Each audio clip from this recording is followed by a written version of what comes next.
Hi guys, today around this lovely cup of hot water with some lemon in it, I wanted to have a little talk with you about some of the best decisions, some of the best decisions I've made in my life.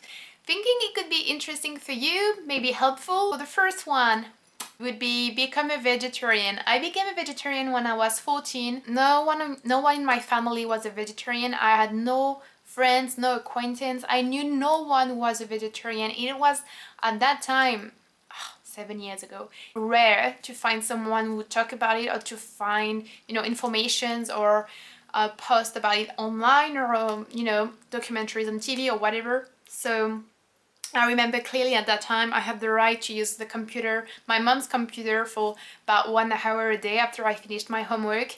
And so I fell upon a text written in French by a vet who had spent a few days, working in slaughterhouses, and she basically just told what she saw and what was happening there, and it just went like immediately in my mind. I felt like I need to become a vegetarian, and this very same day I stopped eating meat. Half a year ago I became a vegan. So these are honestly the two best decisions I've made in my life.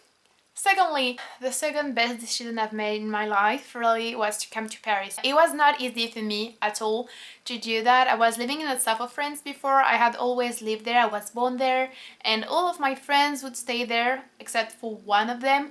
My family would stay there. I would just have to leave everything, like my pets and my house and my school, the streets I've known for years. And it was really hard for me at that time, which seems like kind of crazy and unbelievable now because I'm so used and I so love Paris. But at the time it was really hard, and I really forced myself to do it, and I don't regret it at all. It allowed me to become who I am now, and without it I wouldn't have grown, and I don't know where I would be and what I would be doing. Third, travel. Starting traveling was honestly probably the thing that made me the happiest, or almost the happiest. I think traveling teaches you about yourself, about the world, about other people. It just opens your heart as much as it opens your brain. 4.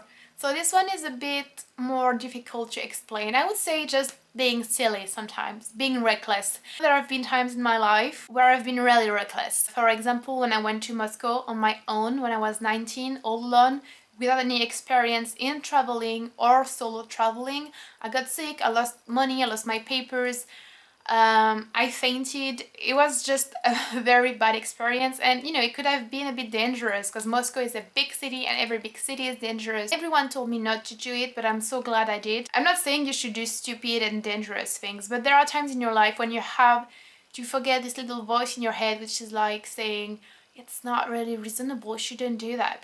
And the second time I was really reckless, I think, was in Japan when I went to meet someone I had never met really in real life before. I had no guarantee that he would be that person. We were just talking, but on our phone. And I went alone at night in the suburbs of Tokyo to meet him. It could have been very dangerous, obviously, but you know what? I'm so glad I did because it was the best time of my life. 5. Going to my therapist. She has helped me so much. She just put me back into life, really. She just helped me to become myself again, to understand what was going on inside of me and also outside, with other people and with school, with my family and stuff. I would say if you have any issue, if you feel sad or down, if you want to talk to someone, if you feel a bit lost, you should definitely see a therapist. 6. Just letting go of people. There are people in my life. There have been people in my life, they're still in my life, whom I've loved very, very much. Not necessarily in truly romantic ways. Some of them were friends, some of them were definitely not only friends, some of them were actually really lovers, like people I loved, like with a romantic love. Some of them were people I had a real interest in because they were really interesting, really nice, and I was really attracted to them as well. All of them, if not my friends, just let me down. They kind of played with me, but I just let go. I just felt like it was not worth any resentment or anger or hatred at all, because it's not good for me. It's something I've learned, it's something I've done a lot of time in my life, and it's definitely one of the best things to do, I think, in life. For you, mainly, and firstly for you. 7. Where is the 7? 7. Started exercising. So starting exercising was not easy. And when I came to Paris, I tried many things like swimming, biking inside, like and the elliptical thing. I tried cardio, Zumba, strength training, and I tried running and it didn't work. Finally, this summer, the month of May, I think, I tried running seriously and I didn't give up this time, and now I love running. I can run up to 10 kilometers in 1 hour. I think working out is amazing and it's really good for you. 8.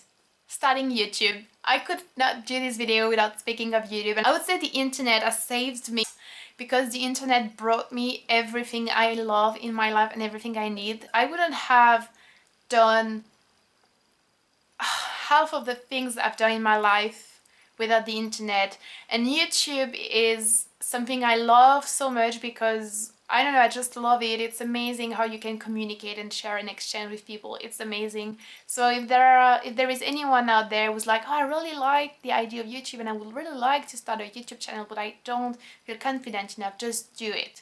Do it. You're not going to regret it at all. So these are my best decisions. I would really like to know what are your best decisions, and I hope you enjoy watching this video, guys, and I will talk to you soon. Bye!